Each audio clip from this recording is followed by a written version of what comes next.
بسم اللہ الرحمن الرحیم. ناظرین میں ہوں عاصم نصیر اور آپ دیکھ رہے ہیں ہمارا یوٹیوب چینل عاصم سیریز. ناظرین ہمارے ساتھ موجود ہیں صادق ملک صاحب جو کہ نیو لاز آف پالمسٹری کے موجد ہیں. السلام علیکم سر. وعلیکم السلام ورحمۃ اللہ وبرکاتہ. کیسے ہیں آپ؟ سر اللہ کرم. اچھا سر، ایک سوال ہے کہ عمران خان کو آج تک جو چھوڑ کر گئے سیاست میں بڑے بڑے نام، جس میں فواد چودھری ہیں، علی زیدی ہیں، عمران اسماعیل ہیں، عامر کیانی ہیں، ہم دیکھتے ہیں کہ میڈیا سے وہ بالکل غائب ہیں. کہا جاتا ہے کہ خان صاحب کو جو لوگ چھوڑ کے جاتے ہیں ان کی سیاست ختم ہو جاتی ہے.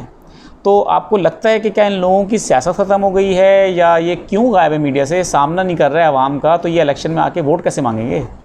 ان میں کون بڑا نام ہے؟ سر یہ سارے فیڈرل منسٹر تھے. سر یہ جتنے نام لیے، ایک تو گورنر سندھ رہ چکے ہیں عمران اسماعیل صاحب، علی زیدی کے فیڈرل منسٹر تھے، فواد چودھری تھے فیڈرل منسٹر، اور اپنا عامر کیانی فیڈرل منسٹر رہ چکے ہیں. یہ سارے کے سارے بڑے نام ہیں سر پی ٹی آئی کے. تو سر اب تو سب غائب ہیں. بات ہے بہر صورت، چونکہ میں آج زیادہ آپ سے مخاطب ہو کر بات کروں گا، یہ الیکٹیبل ہے. ان کے لیے چھتریاں بنوائی جاتی ہیں. نہ تو یہ رہنما ہے، نہ یہ سٹار ہے، نہ یہ سپر سٹار ہے. ان کو جگہ خالی کروا کے دے کے تو ایک منجن بنایا جاتا ہے. اس دفعہ وہ منجن نہیں بنایا جائے گا. اس دفعہ انہیں کہا گیا ہے کہ اڑو. وہ اڑ گئے اور انہیں چھتری بیٹھنے کے لیے نہیں دی گئی. اب یہ خود چھتریاں بنا نہیں سکتے. یہ تو ایک علمی قیاس تھا. اب تجزیاتی جب روب دبدبے اور طریقہ کار کی طرف آتے ہیں تو بات یہ ہے کہ ان رہنماؤں کو ایک بیس بنانے کے لیے وہ ایک براڈپ چاہیے. اس کے لیے ایک سپورٹر ہوتا ہے، اس کے لیے ووٹر ہوتا ہے، اس کے لیے جھنڈے منڈے یہ وہ ایک ماحول بنایا جاتا ہے، اور جس کی بنیاد پر فیل پاس کر دیے جاتے ہیں. تو اب کے سیاست کے چلن اور ہوں گے، سیاست چلن بدل رہی ہے والعیاذ باللہ. تو سر کیا ہم یہ کہہ سکتے ہیں کہ کیا تحریک انصاف ایک بند گلی کی طرح سے ہے کہ جو اس میں ایک دفعہ آ گیا اس کی واپسی کا راستہ نہیں ہے؟ کبھی بھی سیاسی جماعتیں بند گلی کی طرف نہیں جاتی. ایک جگہ پہ ان کا ٹھہر جانا مقصود ہوتا ہے.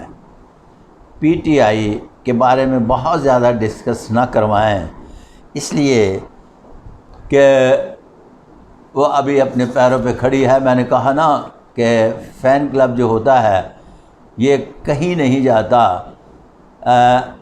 لیکن سیاستدان کا جو ووٹر ہوتا ہے یہ بھی کہیں نہیں جاتا. اور اس کی سب سے بڑی خوبصورتی یہ ہوتی ہے کہ جو اس کا سپورٹر ہوتا ہے نا سیاستدان کا، وہ صبح گھروں سے نکال کر لوگوں کو پولنگ اسٹیشن تک لے آتا ہے. جو ہوتا ہے نا پرستار، اس میں یہ کوالٹی نہیں ہوتی. یہ مہنگا سودا ہے عمران خان کا، اس لیے کہ اس کے کوئی سپورٹر ایسے نہیں ہے. اب بھی اس کی جماعت میں کوئی ایسا سیاستدان نہیں تھا جو سیاسی بازی کھیل سکتا. وہ سارے ان میں ایک بھی ایسا سیاستدان نہیں تھا جو سیاسی بازی کھیل سکتا. سارے کے سارے گھر اس لیے چلے گئے کہ انہیں سیاست آتی ہی نہیں. انہیں صرف یہی آتی ہے کہ اس پنجرے سے اس پنجرے میں، میں لفظ پنجرہ بول رہا ہوں، اس پنجرے سے اس پنجرے میں. اب مزے کی بات ہے کہ بہت سارے بڑی اہم شخصیات جو ہیں ان سیاستدانوں کو بھی بتائیں گی کہ سیاست کس طرح سے کی جاتی ہے اور ملک کے لیے کس طرح سے کی جاتی ہے. محب وطن ہونے کے لیے، اس ملک کے بے روزگار کے لیے کس طرح سے سیاست کی جاتی ہے. اس کا بڑی باقاعدگی سے عمل شروع ہو رہا ہے 2025 سے واللہ علم بالصواب. سر ایک بہت ہی امپورٹنٹ کوسچن ہے. پاکستان تحریک انصاف کے اندر سے دو سیاسی جماعتیں نکل کر آ چکی ہیں. ایک تو استحکام پاکستان پارٹی ہے، دوسری پرویز خٹک صاحب کی پارٹی ہے پاکستان تحریک انصاف پارلیمنٹیرینز. ایک تو آپ ہمیں یہ بتا دیں کہ ان دونوں جماعتوں میں سے زیادہ بہتر کارکردگی کون سی جماعت کر سکتی ہے، اور مزید کوئی اور بھی جماعتیں آپ کو نکلتی نظر آ رہی ہیں اس کے بیل بوٹے؟ میرا خیال ہے کہ میں شروع میں بھی گزارش پیش کر چکا ہوں کہ دونوں پارٹیوں کے اپنے ممبر گن لیں، ان کے گھر والوں کی تعداد گن لیں، اور جب ووٹ گنتی پر ہیں تو تب وہ لکھ لیجئے گا۔ بالکل ٹھیک ہے۔ اچھا سر، یہ 2023 کے لیے کہا جا رہا ہے کہ اس میں انتخابات ہوتے نظر آ رہے ہیں اور اسمبلیاں تحلیل ہو جائیں گی، آپ کو کیا لگتا ہے کہ اس سال انتخابات ہیں؟ کیونکہ کچھ لوگ کہہ رہے ہیں اس سال انتخابات ہوں گے، کچھ کہہ رہے ہیں نہیں ہوں گے، تو آپ کیا سمجھتے ہیں؟ اچھا، اس طرح سے ہے کہ میرا انتخابات سے کوئی تعلق واسطہ نہیں، میں مقدر شناس ہوں۔ جب آپ مقدر شناس کی بات کرتے ہیں تو میں نے دیکھنا ہے کہ عمر کی جس حصے میں الیکشن ہو رہے ہیں وہاں کون کون ون کرے گا۔ بالکل ٹھیک ہے۔ مقدر شناسی میرا کام ہے کہ سن میں ہوں گے، کب ہوں گے، اس کی مجھے بالکل پیش گوئی کرنا اصولی طور پر نہیں بنتی۔ ہاں، بے شمار لوگ میرے پاس تشریف لائے جن کے ہاں 23 میں بھی اچھے مقدر ہیں اور 25 میں تو بہت ہی اچھے ان کے مقدر ہیں، تو یہ اس بیانیے کی طرف جانے کے بعد کہا جا سکتا ہے کہ کون جیتے گا کون ہارے گا، واللہ اعلم بالصواب۔ بالکل ٹھیک ہے سر، جیسا آپ نے کہا آپ مقدر شناسی زیادہ بہتر کرتے ہیں، انتخابات کے حوالے سے نہیں آپ بتائیں گے اتنا، تو سر یہ بتا دیں کہ نواز شریف صاحب کی واپسی، وطن واپسی آپ کو کب تک نظر آ رہی ہے؟ وہ ان کا سیاست میں کوئی کردار؟ پاکستان کے واحد سیاستدان ہیں جو اپنی مرضی سے جاتے ہیں اور اپنی مرضی سے آتے ہیں۔ جب آتے ہیں تو جانے کے لیے آتے ہیں، اب جب کہ آئیں گے تو پھر ان پر پھول ہی نشاور ہوں گے۔ ایک تو میاں صاحب کی یہ کوالٹی ہے جس کو آپ کوئی چیلنج نہیں کر سکتا، واللہ عالم بالصواب۔ بالکل ٹھیک ہے۔ تو سر میاں صاحب کا آپ کہہ رہے ہیں کہ وہ جانے کے لیے آتے ہیں اور آنے کے لیے چلے جاتے ہیں، تو میاں صاحب کا تو اس طرح کا ہمیں پتہ چل گیا، لیکن بلاول بھٹو زرداری صاحب کے لیے کہا جا رہا ہے کہ ہو سکتا ہے اگلے وزیر اعظم بن جائیں، تو آپ کو ان کے کہیں مقدر میں نظر آ رہا ہے کہ کوئی بڑا عہدہ آگے آنے والے وقتوں میں؟ اس طرح سے ہے کہ گھوڑوں کے خریدار ہیں، ان کے باپ جن کا نام آصف علی زرداری ہے، اور سامنے ہوئے بیٹھے شخص کو کہتے ہیں اپنی اوقات بتا کیا چاہیے، پیسے نہیں، اوقات بتا کیا چاہیے۔ لیکن ایک بات یاد رکھنا، میں نے جب یہاں پر ہتھیلی کو مقدر کو پڑھا تو یہاں سے دیکھا بڑی کامیابی، پھر دیکھا بڑی کامیابی، پھر دیکھا بڑی کامیابی۔ اب مقدر کے ساتھ ساتھ یہ بات یاد رکھیے گا، جب ہاتھ پڑھتے ہیں تو مقدر بھی اسی طرح سے کھیلتا ہے جس طرح سے بچوں سے ایک دوسرے گلی ڈنڈا کھیلتے ہیں۔